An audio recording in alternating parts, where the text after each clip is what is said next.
I pledge allegiance to the flag of the United States of America and to the republic for which it stands, one nation, under God, indivisible, with liberty and justice for all. Commissioners, please sit down. If we could go up to the podium.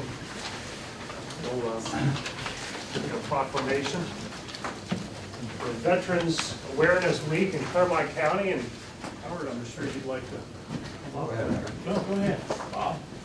I brought Robert Durr with me today. And vets, American Legion.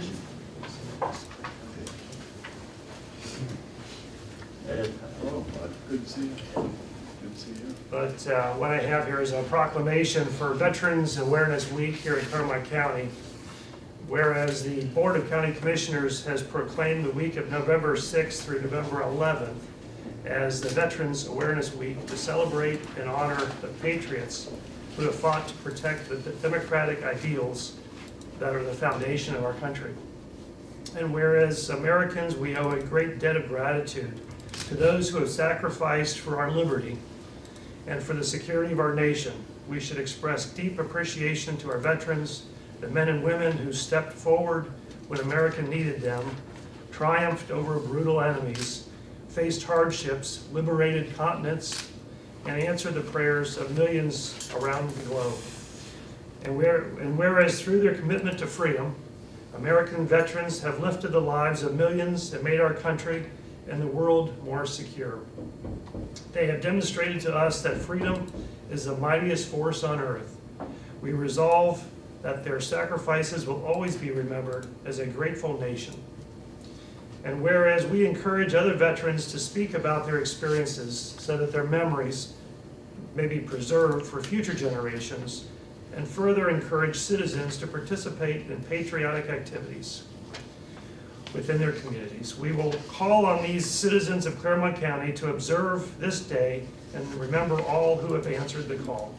Now be it therefore proclaimed that we, the Board of County Commissioners, do hereby proclaim the week of November 6th through November 11th as the Veterans Awareness Week in Clermont County. And we urge all citizens to recognize the valor and sacrifice of all of our veterans through ceremony and through prayer.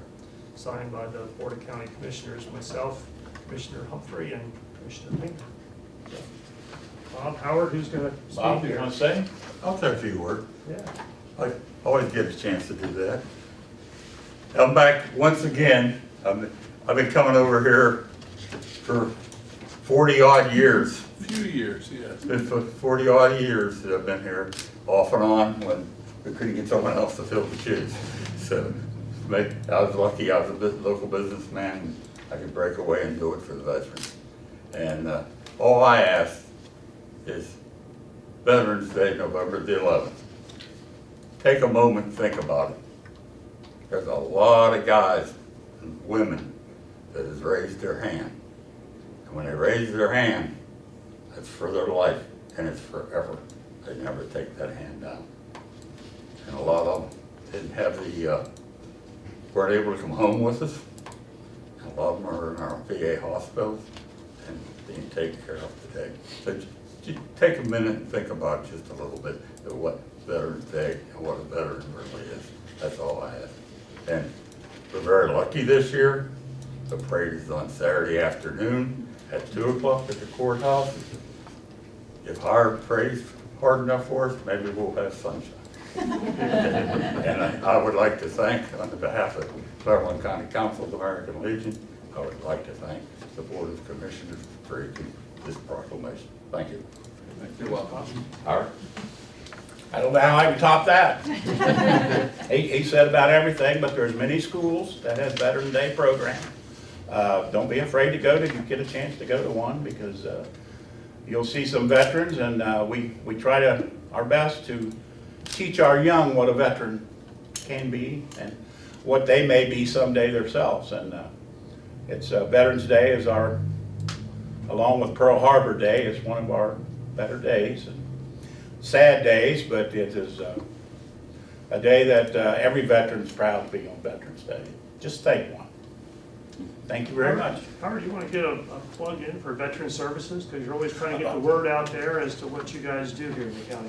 Veteran Services, we're just over here right above the prosecutor's office. I'm sure everybody knows where the prosecutor's office is. Or the 3 flagpoles. And Mr. Wade back there, he keeps us handy and straight up there. But we support our veterans any way we can, financially, claim-wise, work-wise. I wish new veterans would come and visit us. If you know of a veteran that came home, please give them our Clermont County Veteran Services phone number, 732-7363. This young gentleman right here is a nice Navy CB. Would you stand up, sir? Just stand up. Now, isn't he a nice looking fellow? I don't mean to put you on the spot, but have you been to our office? I have not been to the office. Okay, he's gonna be one of them that's gonna come and visit us. Sit down and talk, and maybe we'll share a cup of coffee and we'll see what's going on. Maybe you need something, maybe you don't. But we're still proud of our office and our location. We do the best we can. We can't see every veteran. We can't help every veteran, and I'm sorry about that sometimes, but we do our best. We do our best. And I'm proud. I'm the luckiest man in Clermont County to have this job. I love veterans. I love to talk to them. So we got the Veterans Parade is Saturday here Yes, in this Saturday Batavia. in Batavia. What time to what? 2 o'clock. 2 o'clock it starts, lineups at 1. Okay. We expect a very big parade. As far as I know, almost every school except for West Clermont has, their band has said they'll be there. So Right. a lot of fire trucks, a lot of those whistles, and the kids will wave, and we'll be out there with plenty of little flags, and we'll do our best. And if you get a chance, come on and visit. Perfect. And it's a day off. Yeah. So we're gonna have a picture. Picture? Okay. Okay.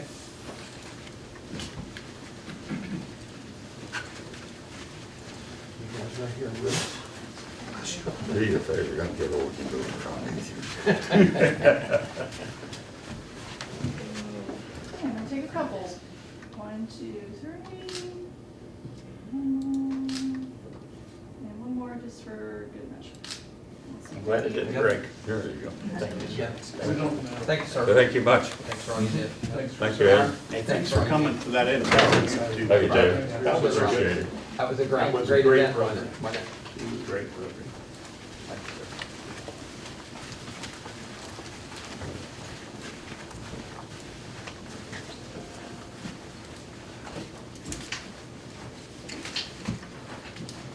Wait a minute. You gotta get back to work. Make sure you stop by, kid. We might not be able to do it now, but when you get this end of the rainbow, you might need it. Thank you.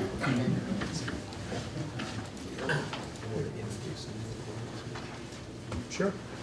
Let's do that. We have some new employees with us today. EJFS, thank you, Suki. Actually, it's a separate sheet right here. So, Judy, I'd like to come on up and tell us about Brian and Donna. Good morning, Judy Eshman with Job and Family Services. I'm excited to introduce 2 new employees today. Donna Orr has 8.5 years' experience working for Brown County Job and Family Services, doing eligibility determinations, and she's come to join our team in public assistance. And I also have Brian Fall, who Howard did a great job introducing. Brian has served 7 years in the U.S. Navy, 2 tours in Afghanistan.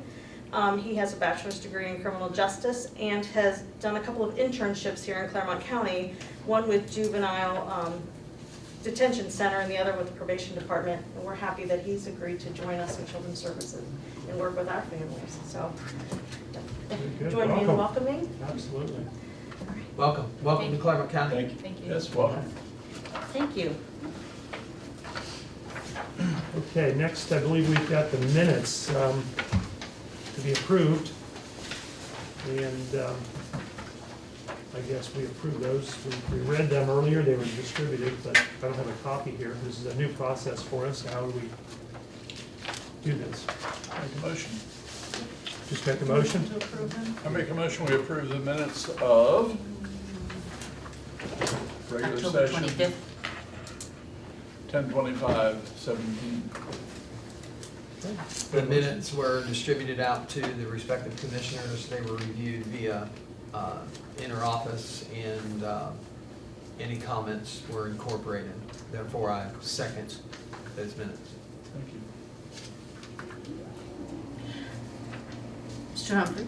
Aye. Mr. Painter? Yes. Mr. Yule? Yes. That was a new process for us, approving the minutes the week after the fact, but it'll be a little easier in the future. Next, we've got a presentation with the Clermont County Mental Health and Recovery Center and the Clermont County Department of Job and Family Services regarding Medicaid eligibility and mental health linkage for jail inmates. Karen Shara and Judy Ashman. We're going to share. Welcome. Yes. Again, thank you for having us here. I'm Karen Shara. I'm the Executive Director of the Mental Health and Recovery Board. And I'm just going to first give a little background of how we got here, turn it over to Judy to talk about the Medicaid process that they're going through, and then I'll fill in with some of the things we're doing. Just to sort of set the stage, back in September of 2014, the commissioners approved a resolution to accept the Stepping Up initiative here in our county, which is an initiative focused on keeping the mentally ill out of jail or getting them out as quickly as possible into the treatment that they need so they don't show up back in jail. In August of 16, former Justice Eve Stratton from the Supreme Court visited us, and we had a large group of people from law enforcement, the courts, treatment, and other areas to meet with her and her people, and they learned what we've been doing in this county to address this issue, and she brought up some things that we were not doing, that many counties were not doing. One involved Medicaid, and I will say the commissioners jumped on that issue and really wanted us to work towards that and to surround that with the right kinds of services. So that's how we ended up here. So I'm going to turn it over to Judy and let her tell you about the project. Medicaid is a federal health care program. It has always had a rule that said if we had a Medicaid customer and they went to jail, the intent was that the County Job and Family Services Agency would suspend the Medicaid while the person was incarcerated, and then upon release, activate that Medicaid again. But Ohio has had a legacy system since the 80s that did not support that. The functionality was not there. So Ohio has never done that. 4 years ago, Ohio rolled out a new system called Ohio Benefits, and in 2016, the functionality was added. So this is all a new opportunity for us. We have the state encouraged counties to work with their sheriff's departments to work collaboratively to get the projects up and running. It's an opportunity for counties to do, it's not a mandate. There's no funding attached to it, so if counties want to collaborate, they want to do something with Medicaid and incarcerated individuals, they can, and if they choose not to, they don't have to. So in Clermont we did. 2 counties have already have a project going, Pickaway and Shelby. We've looked at their models to see what it is that they did, and then started having conversations internally about what our project would look like. JFS has 2 workers, Daphne Reeves and Jessica Baker, volunteered to be part of the project. They work part-time in the jail 5 days a week, doing applications with inmates. We've had lots of collaboration. ISD has had to give us some secure networks in order to communicate and get jail data. Joe Palmer, the Sheriff's Department, everybody has given us space, made sure that we've had everything that we possibly need. We've had multiple conversations with the Mental Health Board. It's just been a great collaboration. Continue to build on the collaboration that we have. So to date, there is a handout because there are some numbers. We started this project on a Friday, on August 4th. And through last Friday, October 27th, we actually at least offered an opportunity to be interviewed for Medicaid to 340 inmates. 60 of them said no thank you. Again, it's a voluntary opportunity. So we have interviewed 280 inmates in the Clermont County Jail. We've approved Medicaid for 235, so 83.9% of the individuals that we have interviewed have been Medicaid eligible. What that means is that they're Medicaid eligible, It's a limited, we call it limited Medicaid. It's suspended for regular services. The limited part says that if you have an inmate that has to be in, let's say they have a stroke, they're inpatient hospitalization for at least 24 hours or more, Medicaid pays that bill. So it's limited Medicaid only. So while they're incarcerated, they have a limited Medicaid eligibility.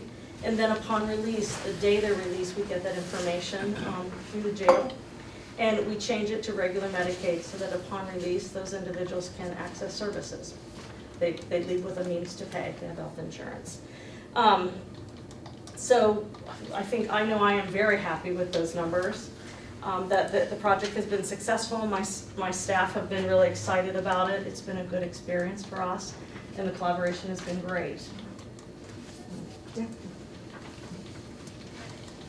Judy, just a quick, maybe Karen, you'll answer this question, but the 235 that were approved for Medicaid, did they have Medicaid before they were incarcerated? They may have, they may Okay, not We have. don't keep track of that. Right. Ohio changed their rules a couple of years ago, allowing single individuals to get Medicaid as long as their income was less than 138% of poverty. Up until then, no single adults could get Medicaid. So because of what we call Medicaid expansion, we hear that word a lot, this is the group that most of these folks were capturing. Okay, great, thank you. And just for- limited Medicaid services. You said greater than 24 hours? Yes. Okay. So if somebody is incarcerated, has a medical condition that requires inpatient hospitalization for 24 hours or more, Medicaid will cover that bill. And any particular, and just so that I'm clear on that, if the person has a mental health diagnosis, can that Medicaid be used to treat that person while they're incarcerated? No. Okay, that's what I wanted to make sure. And before I go into what I was going to talk about, I did want to say that clearly getting somebody Medicaid is only part of the process. If they obviously need services, they need to get into services very quickly. So that's really where we come into this process. And not having Medicaid did not stop people before. They could get services with our funding, and then if they got Medicaid down the road, it would be a reimbursement. But it means they don't have to go through all of that process. They come out, they get right into treatment because they already have that card. So that's the beauty of what DJFS is doing. But to kind of go backwards a little bit, really what we have been looking at for a number of years since we really got into stepping up, and probably even before that, was really to address the problem of people who recidivate, who are in the jail, get released, and end up back in the jail. Or people who have illnesses, usually addiction, but sometimes they're mental health issues too, who relapse. And then really are not criminals, they're really dealing with those illnesses, but it causes them to participate in criminal acts and they end up back in jail. So we've been trying to figure out how do we help address this. So we actually put in several grant proposals for the exact reason you mentioned, Commissioner Painter, because Medicaid doesn't pay for anything that we do in the jail. And so we were looking for some additional resources. We've also used the increase in our levy to help fund some of this as well. And we've been really working collaboratively with the jail administration to figure out what makes sense. How do we support what DGFS was going to do with Medicaid? How do we, make people get linked to services, but also not negatively affect what happens in the jail? They've got a tough job in there. We've got a lot of stuff in place. We didn't want to create any havoc for them. So the first project we worked on was just the exchange of information. And that took some time to kind of work through. I'll skip the details, but basically what happens now is that our mental health agency, Greater Cincinnati Behavioral, gets a list every day of the new people brought into the jail the previous day. The reason for that is they go through that list and determine who on there is an active client, who on there was a client of Greater Cincinnati but has not been coming, or who is completely unknown to the system. Those that are current clients and those who were previous clients, they're going to make arrangements to hook up with, basically, so that when the person is released, we hopefully get them right back in treatment. Because this is just a bump in the road, basically. And those who've gotten away from treatment, it's probably one of the reasons they got involved in criminal activity. So let's get them back in treatment, back on their medications, and hopefully get them back stable in the community. So that has been working now for a little bit of time. It's been, I think, really, really positive. And it also helps GCB because it helps them keep track of their clients. Many times when people went in jail, they didn't know that, so they'd have no-shows. They just thought the person wasn't showing up, not realizing that they were in jail. So this is really good. Plus, they can share information. GCB can let the jail know maybe some of their history, the medication use previously, and that may help the jail with dealing with the person while they're incarcerated. So all of that, I think, is really, really positive. The next project was actually putting people in the jail to actually work with the clients. This is now grant funded. This was a grant that the board received. And we have a full-time person from the mobile crisis staff, Nick Butcher, who's here, who is working in the jail to do screenings and assessments with the various inmates. And she can screen both for mental health and substance use disorders. Now, there's already screenings that happen in the jail. There are screenings done when somebody's brought into the jail. The DGFS staff are actually doing some basic screenings, so that helps direct some people to Renee. But she can also get a referral from someone within the jail, one of the corrections officers or someone else, to say, we think this person has an issue. So she can screen, and she can make then an assessment about whether or not this person may need treatment. She can then share the information, and we can start the process rolling so that when the person's released, they'll be connected to treatment. It's been really great to have Renee there because she was already working part-time in the jail, so they knew her. There was a relationship there already with the staff, and I think they trusted her. So I think this has been a really nice partnering because I think they work very, very well together. And then part of the grant also is a person from Greater Cincinnati, named Rob, and he is what is called the reentry coordinator. So it is his job to connect the people who are or were clients of GCB back with GCB. He will let the case manager know if the person's a current client. He will make arrangements to have a new case manager assigned if it's another person. And the reason this is working, I think, well, or will work well, is that we don't have to have a parade of staff in and out of the jail. We have one person who's coordinating all that. Again, we're trying to be very sensitive to what happens in the jail and to their needs and still work with them to get people hooked up. And then we have, I guess, a new program that is just kind of in the development phase, but I think is kind of really exciting, and it's closing another gap. I'm sorry, my allergies are bad today. We had learned that the men and women who work in the trustee, or what used to be called the JIP program, who obviously gain a lot of skills when they're inmates, are released, usually not on probation, and not referred to treatment. They're just let go. And it was brought to our attention that in a couple-month period, 5 of the women who had worked in food service under that program died of an overdose within weeks of being released. And all of them had expressed concerns to the woman who runs the food service that they were scared about going back out in the community and what was going to happen. But there was no connection anywhere. So we didn't know, nobody knew, and all of them were mothers. So this was obviously something we had to jump on right away. And then we also found out the men aren't referred anywhere to put on probation. So we have 2 very well-developed vocational supported employment programs, WIN for those with mental health issues and ASPIRE for those with substance use disorders, who have great outcomes in getting people connected with jobs and helping them maintain those jobs in the community and get their life back. That's what we want people to do. So we've already met with the jail. We met with the people that work with those programs, and we are going to develop a referral system. We're going to have some people come into the jail to talk about this. And one of the big things that we found out about the women working in the food service was that they are trained in the items that you need to get certification as a food handler. They could come out and take that test and pass because they've passed it under the supervision they get in the jail. But you have to have a computer and you have to have $35 to pay for the test. So most of them weren't doing that. So between our programs and working with DJFS and Ohio Means Jobs, we're going to be able to link those women to get that help, get those certifications, and hopefully then we'll help them get a job immediately, get them stable in the community so they don't go back to the people they were using with before, because that's who they were living with or that's how they got around. And we really think this is going to fill another gap. And when we talked to the deputies that work with this program, they had indicated that they see some of the men that work in the trustee program come back multiple times. They're happy that they come back because they're good workers. But clearly, we're not helping them. Everybody realized it. They realized it too, that something was missing in there. So we think we're going to be able to put that piece in and again, stop that recidivism and hopefully bring the jail population down. That's our goal. So you got outcomes from Judy. Our outcomes are a little less tight because there's a lot of pieces to this and what's going on. And we have not been doing what we're doing for as long as she has. But I'm going to at least tell you what we've been seeing, because I think it's positive. And our data was a little sooner than what Judy's is. So we focused this on 261 Medicaid interviews as opposed to the 280 she mentioned. It was a week before. But of those people, we have screened through our program 80 people.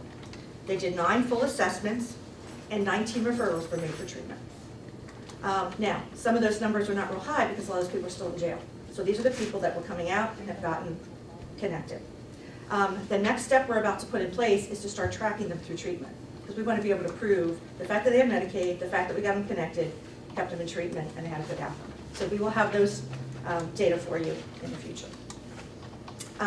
Renee started in October with her piece, and of the 243 people that were jailed in that time period, she has screened 42 people and assessed 2. 7 screened positive for mental health needs, and 25 for alcohol and drug. She has already made 3 referrals for alcohol and drug treatment and 4 for mental health. And again, more will come as people are getting released. And another piece she is doing is that she is looking at people who have been jailed more than 3 times in the past 3 years. Just another group. And maybe those are people we need to kind of talk to and look at, and she will be trying to work with them. As Judy said, this is voluntary too. If somebody says, I don't want to do it, we can't force them, but I think we're having some real good luck in people being willing to talk with her. And then on the GCB side, what they are doing with the jail, daily information they're getting, they had 212 clients that were either active or historic, which is what they're calling the people that used to be with the agency, on that match list. So that's 212 people that now we're going to make sure at some point get connected, except those that are released very quickly. 57 of those got released so quickly they weren't able to see them first, but everybody else will be able to. Most of them were historic. There were only 31 active. 206 were people that had pulled out of treatment. Kind of leads you to believe that's probably why they got into some behavior that they should not have. And maybe getting services and medication again will help address that. They also have received 28 referrals from Renee that they followed through on.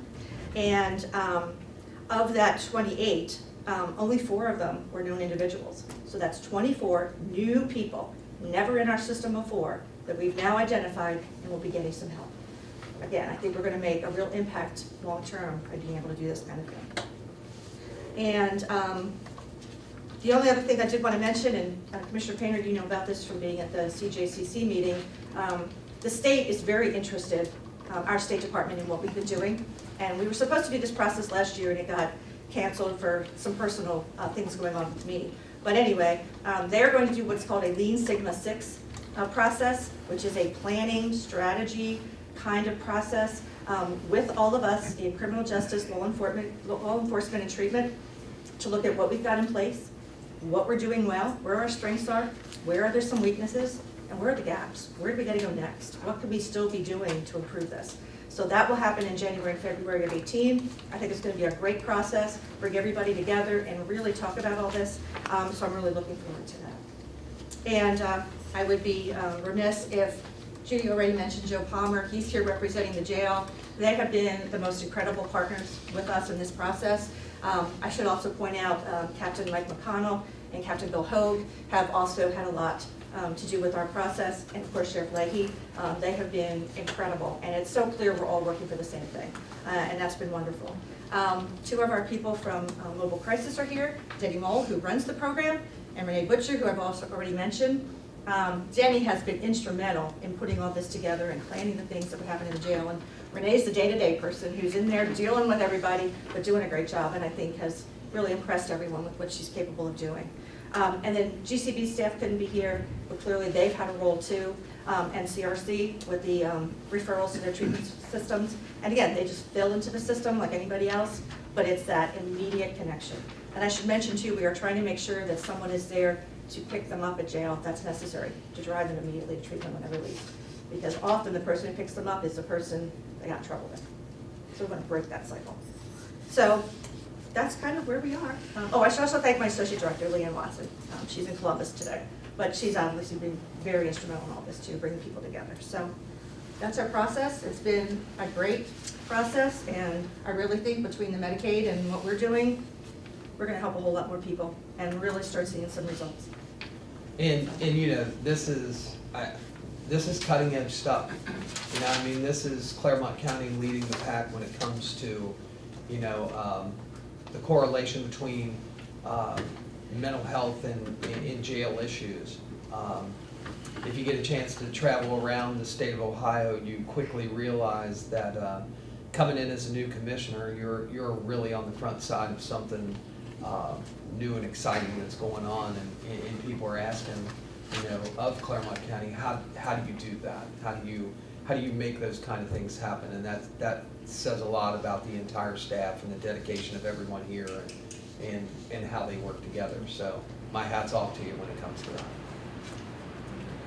Back a couple of years ago, you and I were at a Stepping Up conference at NACO, and Yes, we were. we heard about it, brought it back to Clermont County, so I think that's really positive. I think one of the things you may have not talked about was the CIT training that the corrections officers have gone through, so that the corrections officers are aware of problems, mental health issues, and we're doing that with police officers, but we're also doing that with corrections, so I think that's a really positive thing as well. Again, it's a recognition by the Sheriff's Office, both Sheriff Verdenberg before and Sheriff Leahy now, that is a critical piece of what goes on. They are among the biggest supporters of that program. And again, it's amazing to sit in a room with all of them and realize how much they just want to help people too. I mean, I think sometimes police and sheriff's deputies get a bad rap, and at least the ones here in Clermont, I can say, they're with us. They're really trying.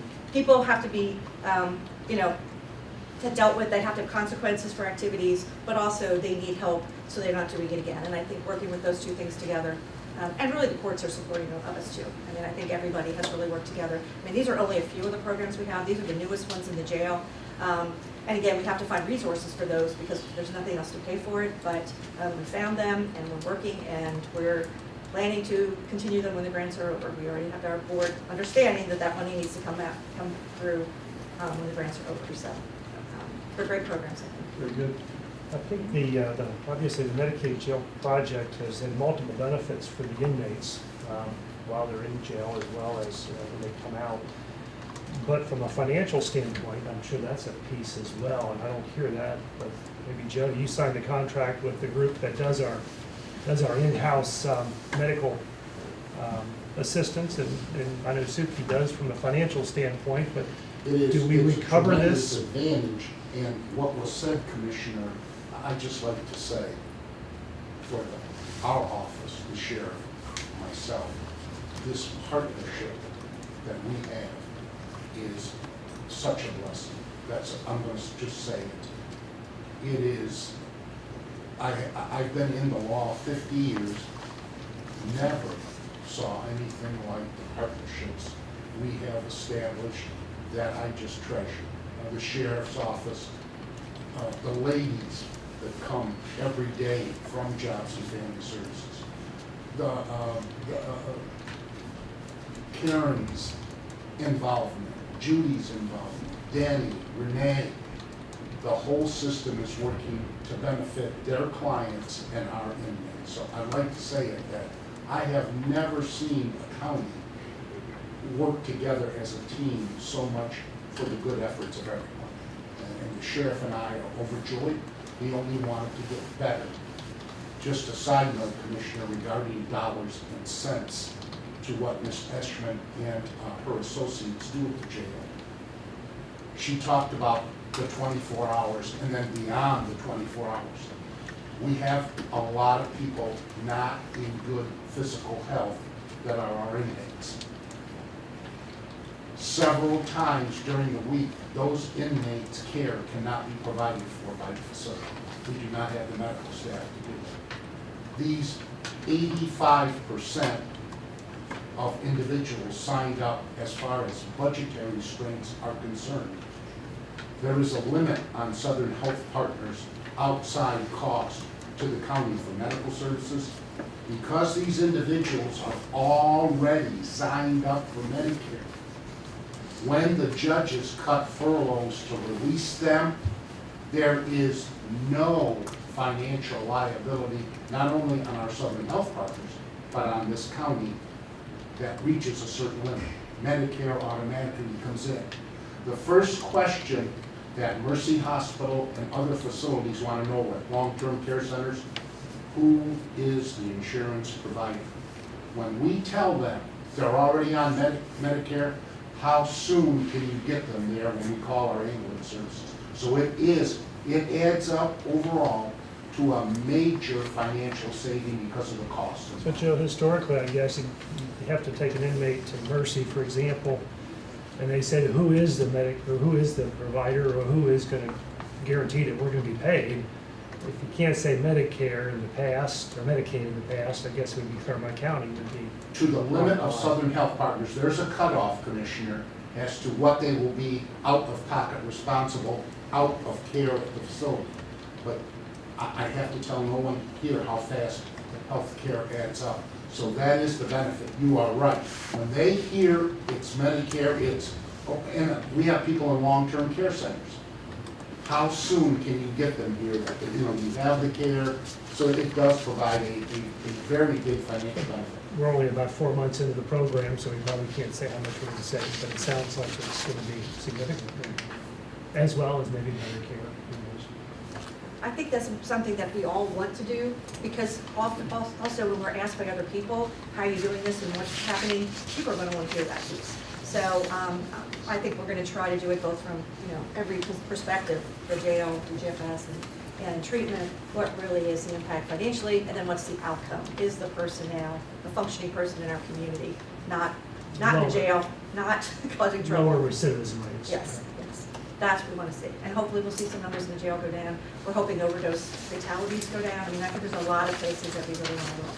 Well, you have the interface piece there between Job and Family Services and Ohio Needs Jobs. I mean, we've got the best opportunity to change that cycle with that person and put them back into society as a productive individual that's gainfully employed. And that's what it's all about. We've been doing the Medicaid component with the CAS, correct? Because that's not in jail. That is because of the bill that the Ohio legislature passed, that counts, that you can bill. And that's a completely separate organization, operation.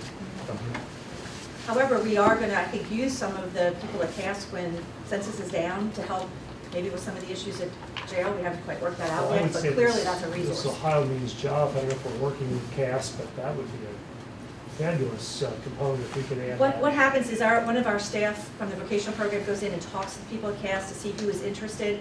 Then when they're released, they get into our program, but our program is a partner of OJ. So that if they can do anything to help with that process, they're immediately connected with Ohio Needs Jobs. Yeah. And that's been a partnership for a very long time.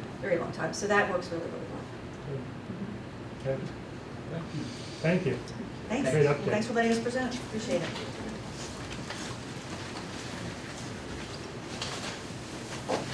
We hear regularly how well the offices work together in Clermont County, whether it's the sheriff's office and behavioral health or DJFS, but we see that throughout the county, and that every office works well together. It's a well-oiled machine. So.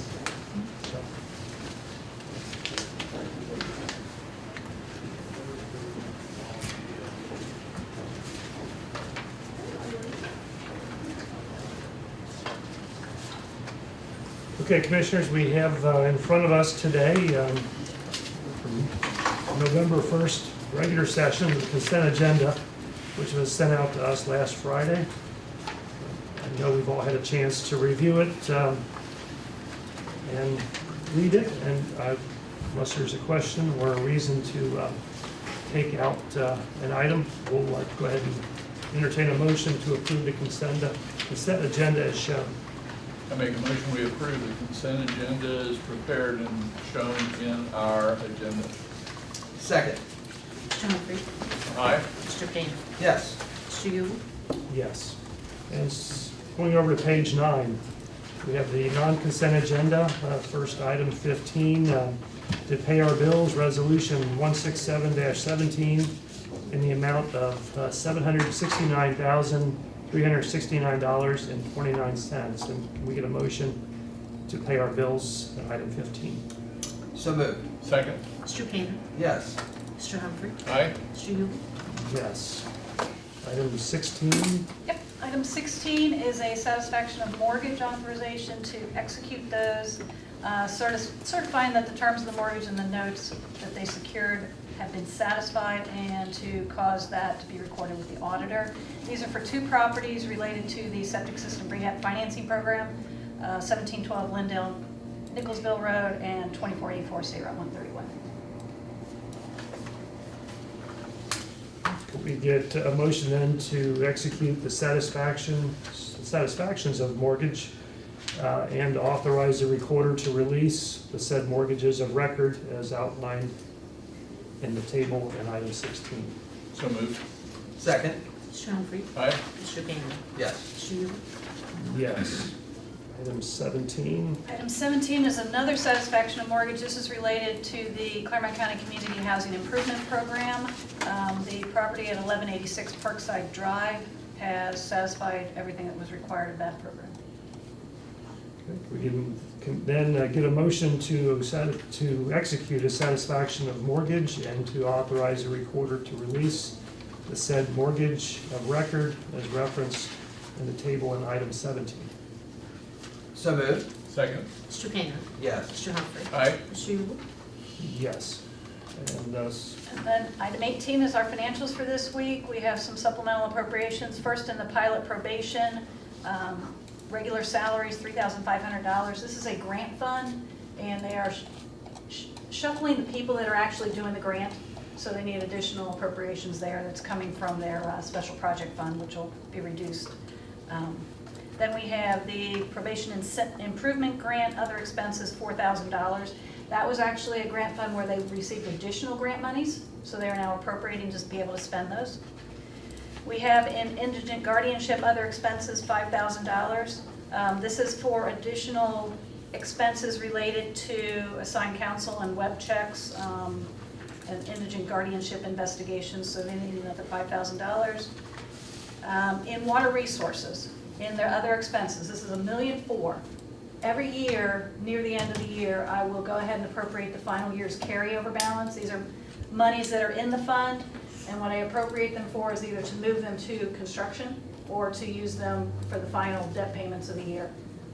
But you'll see typically a couple of these every year, one for water and one for sewer. So I've got the water one ready, sewer will be here in a week or so. And finally, we have the workers' compensation program, $255,000 increase in fringe benefits. We received this week the final premium for next year's workers' compensation. And if you remember last year, I had done a big increase in this appropriation because we're prepaying in order to get a discount the state's offering us. So we have to increase that this appropriation this year by $255 to be able to pay that in December. discount is 5%. Yes, 2%. Can we get a motion then to authorize the changes to the annual appropriation, resolution 178-16 of the supplemental appropriations is referenced in item 18? So moved. Second? Mr. Humphrey? Aye. Mr. Gainer? Yes. Mr. Yule? Yes. And today we have, unless there's an add-on currently, there's No nothing add-on. at this point. We have need for executive session pursuant to section 121.22 G2, G3, and G6 of the Ohio Revised Code to first consider the purchase of property for public purposes, the sale of property and competitive bidding, or the sale or other disposition of unneeded, obsolete, or unfit for use property. Secondly, to confer with the prosecuting attorney regarding pending or imminent litigation. And thirdly, to discuss security arrangements and emergency response protocols for a public body or a public office respectively. Can we get a motion to go into executive session? So moved. Second. Mr. Gainer? Yes. Mr. Humphrey? Aye. Mr. Yule? Yes. And, we'll be back shortly. We are back from executive session. No decisions were made or votes taken. And Suki, I assume we do not have any add-ons. We've No discussed that. add-ons, correct. I would like to make a comment, though, that the Board of County Commissioners has been made aware of an easement issue or possibly a dispute at the roundabout on Eastgate South Drive in Union Township and how it relates to a private advertisement and how it was approved by the Union Township CIC on property that is owned by the Board of County Commissioners. The Board of County Commissioners has instructed the prosecutor's office, the engineer, and the building inspection department to research this further. So at this point, we're just trying to investigate to see what needs to be done next, if anything at all. So other than that, we should prepare the minutes, but I guess we don't do that. So we'll take a motion to adjourn.